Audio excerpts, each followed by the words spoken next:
पुढची बातमी पाहूयात। महाराष्ट्र सरकारचं नागपूरमध्ये हिवाळी अधिवेशन सुरू आहे। या अधिवेशनामध्ये राज्यातील विविध मुद्द्यांवरून सत्ताधारी आणि विरोधकांमध्ये आरोप प्रत्यारोप सुरू आहे। हे हिवाळी अधिवेशन सुरू असतानाच मनसे अध्यक्ष राज ठाकरे यांनी राज्याचे मुख्यमंत्री देवेंद्र फडणवीस यांना एक पत्र लिहिलंय। राज्यातील लहान मुलं पळवण्याच्या टोळ्यांबाबत आणि लहान मुलं बेपत्ता होण्याच्या वाढत्या प्रमाणाबाबत राज ठाकरे यांनी गंभीर प्रश्न उपस्थित केले।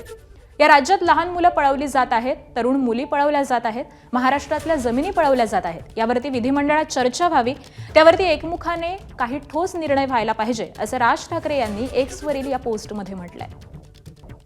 आणि दरम्यान यावरती ठाकरेंच्या शिवसेनेचे खासदार संजय राऊतांनी काय प्रतिक्रिया दिली आहे बघूयात। मुंबईतून मुली गायब होण्याचं प्रमाण वाढले, बेपत्ता होत आहे। महाराष्ट्राच्या अनेक नंदुरबारमधून सगळ्यात जास्त मुली गायब होत आहेत। कुठे जात आहेत त्या?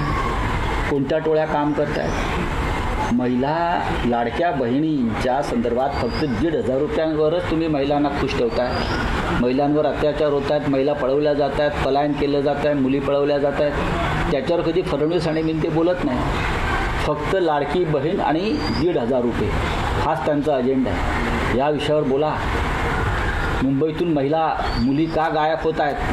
कोणती टोळी इथे काम करते आहे? त्याच्यावर जरा फडणवीस तोंड उघडा। दरम्यान राज ठाकरे यांनी उपस्थित केलेल्या या प्रश्नांवरती गृहराज्यमंत्र्यांनी उत्तर दिलेलं आहे। 90% अधिक मुलं आपल्या मोहिमेमध्ये सापडतात, असं गृहराज्यमंत्री योगेश कदम म्हणाले।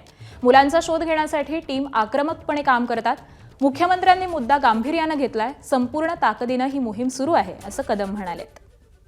माननीय राजसाहेब ठाकरे यांनी मुख्यमंत्री महोदयांना काय पत्र लिहिलं आहे, त्याचा मसुदा काय याची मला माहिती नाही। शेवटी काही अल्पवयीन मुलं आहेत, काही अल्पवयीन मुली आहेत, त्यांना शोधण्याकरता देखील आपली जी टीम्स असतात ते अग्रेसिव्हली काम करत असतात। आणि मला वाटतं ह्या विषयाकडे माननीय मुख्यमंत्री महोदयांनी देखील अतिशय गांभीर्याने लक्ष दिलेलं आहे। त्यांनी देखील गंभीर सूचना ह्या संबंधित अधिकाऱ्यांना देऊन या सर्व मुलांना आपण शोधलं पाहिजे की ते ज्या मोहीम आहेत त्या अग्रेसिव्हली आपण भविष्यात देखील केल्या पाहिजेत, असं सूचना दिलेल्या आहेत। एबीपी माझा, उघडा डोळे बघा नीट।